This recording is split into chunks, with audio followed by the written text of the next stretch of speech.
संवाद साधत आहे। 12 जानेवारीला दरवर्षी राष्ट्रमाता जिजाऊंचं जन्मस्थान सिंदखेड राजा इथे लाखो जिजाऊ भक्त आणि शिवभक्तांच्या उपस्थितीमध्ये राष्ट्रमाता जिजाऊंचा जन्मोत्सव साजरा केला जातो।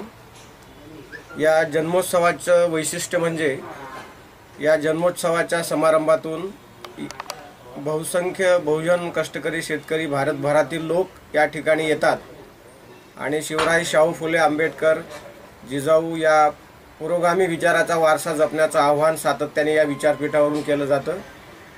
गेल्या 10-12 वर्षामध्ये एक दिशा देणारं केंद्र म्हणून सिंदखेड राजांची ओळख निर्माण झालेली आहे।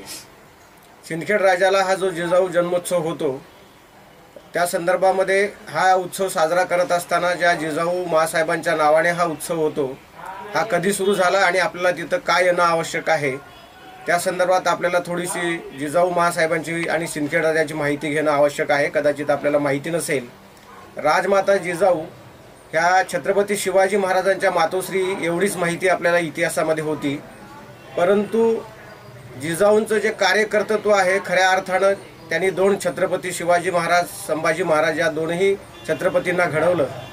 त्या जिजाऊ त्यांचं कार्यकर्तृत्व त्यांचा इतिहास लोकांच्या समोर आणण्याचा प्रयत्न सिंदखेड राजाच्या माध्यमातून होतो आहे। राजे लखुजीराव जाधव यांचं सिंदखेड ही राजधानी असलेलं शहर होतं आणि लखुजीराव जाधवांच्या पोटी 12 जानेवारी 1598 रोजी 4 भावांच्या नंतर जिजाऊंचा जन्म झाला आणि 17 जून 1674ला जिजाऊ मासाहेबांचं निर्वाण झालं। 76 वर्षाचं आयुष्य जिजाऊंना लाभलं।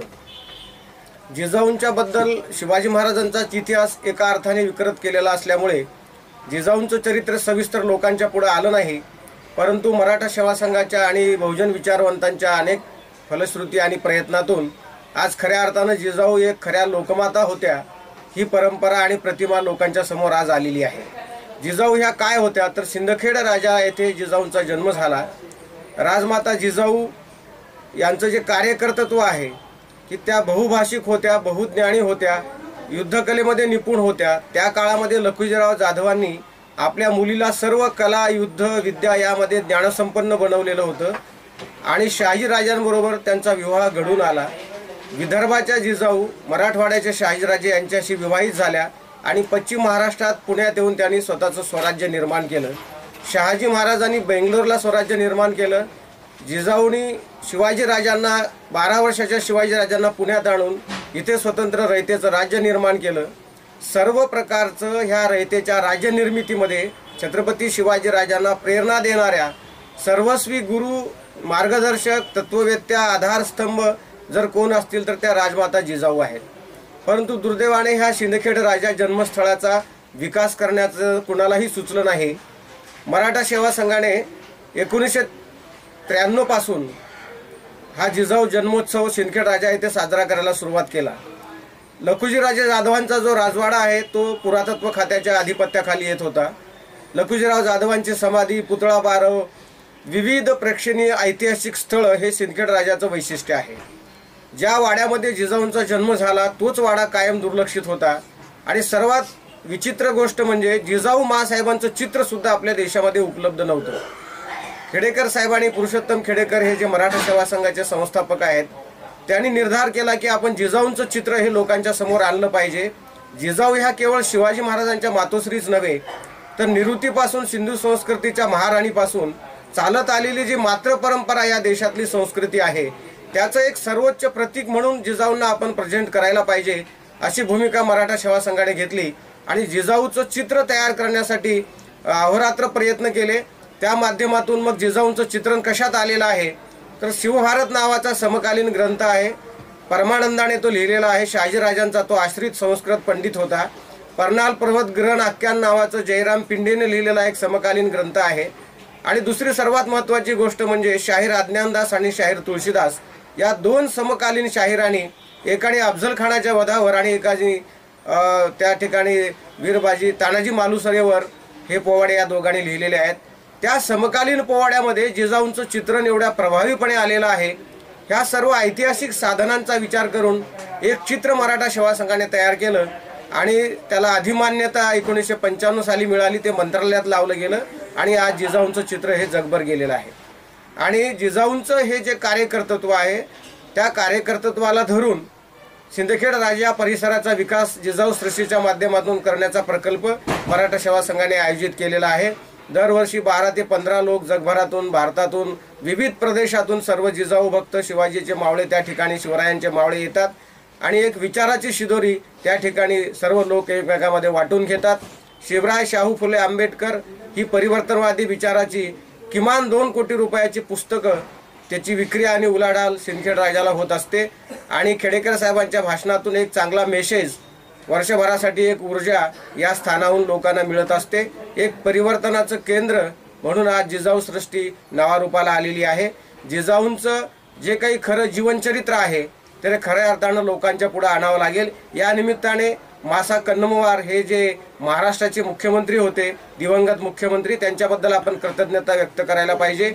आपल्या महाराष्ट्राचे पहिले मुख्यमंत्री आहेत, ते पहिल्यांदा सिंदखेड राजाला 1960 साली गेले आणि 1963 साली बेलदार समाजात जन्माला आलेल्या बहुजन महानायकाने 1963 साली जिजाऊंवर मराठी भाषेतलं पहिलं जिजाऊंचं चरित्र लिहिलं। त्याबद्दल त्यांच्याबद्दल आपण ऋण व्यक्त करायला पाहिजे। त्यानंतरच्या कोणत्याही राज्यकर्त्याने सिंदखेड राजाकडे विशेष लक्ष दिलेलं नाही, परंतु सिंदखेड राजाचा जर विकास झाला, एक ज्ञानक्षेत्र, बहुजनांची प्रेरणा आणि सावित्री, जिजाऊ, अहिल्या ही जी काही महिला मातृसत्ताक प्रेरणा या देशातली भवानीपासून, दुर्गेपासून चालत आलेली आहे, ती प्रेरणा आपण सिंदखेड राजाच्या माध्यमातून घेऊ शकतो। या माध्यमातून माझं आपल्याला आव्हान आणि विनंती आहे की जिजाऊंचं चरित्र समजून घ्या।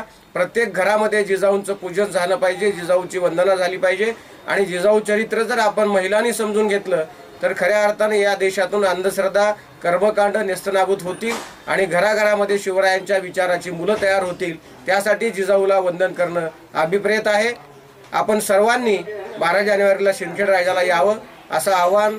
जिजाऊंचं चरित्र महिलांनी यासाठी समजून घेणं आवश्यक आहे की आज महिलांना सर्व क्षेत्रामध्ये लढण्यासाठी बळ देणारं एक जीवनचरित्र म्हणजे जिजाऊंचा जीवन इतिहास आहे।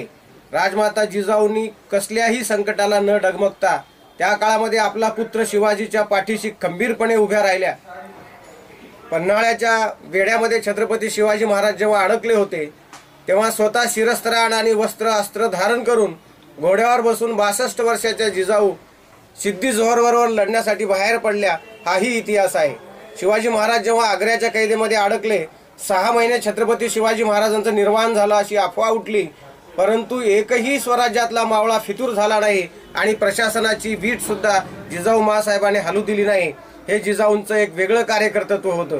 तेली, माळी, कोळी, कुंभार, भंडारी, आगरी, मुस्लिम, बौद्ध, लिंगायत, जैन आदी बहुजन 18 पगड जातीतील मावळ्यांना आपल्या मुलासारखं प्रेम जिजाऊंनी दिलं, आपल्या कुटुंबात सामावून घेतलं आणि आपल्या कुटुंबातले संस्कार बहुजन मुला मुलीवर करणारी एक लोकमाता म्हणून आपण जिजाऊकडे बघितलं पाहिजे। आपल्याच कुटुंबापुरता विचार न करता सर्व समाजाला संघटित करून पुढे जाण्याची दिशा देण्याची ऊर्जा आपल्याला जिजाऊंच्या चरित्रातून मिळते। ती जर आज महिलांनी घेतली तर बुवाबाजी आणि हे जे विकृत थोतांड या देशामध्ये अज्ञानाचं ब्राह्मणी व्यवस्थेतून निर्माण झालेलं आहे ते आपल्याला नेस्तनाबूत करता येईल आणि आपल्याला मातृसंस्कृतीचा जागर पुन्हा एकदा या माध्यमातून घालता येईल। म्हणून जिजाऊ ही आद्य प्रेरणा, ही लोकमाता आपण समजून घ्यावी, ही या माध्यमातून आपल्याला विनंती आहे। माध्यमातून मी आपल्याला करतो। धन्यवाद। जय जिजाऊ, जय शिवराय।